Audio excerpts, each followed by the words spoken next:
దేవుడు సర్వజ్ఞుడు. అది లేఖనాలను పరిశోధించుట ద్వారా మనము వివేచించగలము. దేవుడు జ్ఞాని, మహాజ్ఞాని, సర్వమెరిగినవాడు. కాబట్టి మన జీవితాన్ని ఆయనకు అప్పగిద్దాం. ప్రభువైన దేవుడు సర్వమెరిగినవాడు.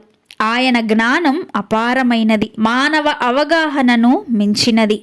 దేవుని జ్ఞానం యొక్క లక్షణాలు నిష్కల్మషమైనది, సమాధానకరమైనది, మృదువైనది, కనికరము గలది, పక్షపాతము లేనిది, వేషధారణ లేనిది, ఉన్నది ఉన్నట్లు చెబుతోంది. అయితే దైవ వ్యతిరేక జ్ఞానం యొక్క లక్షణాలు లౌకిక, శారీరక, పైశాచిక జ్ఞానం. దేవుని దృష్టిలో అది వెర్రితనం. విశ్వాసులకు జ్ఞానం అందుబాటులో ఉంది. క్రీస్తే మన జ్ఞానం. క్రీస్తు వాక్యమే మన జ్ఞానాధారం. జ్ఞాన వాక్యపు ఆత్మీయ వరం మనం పొందుకుందాం.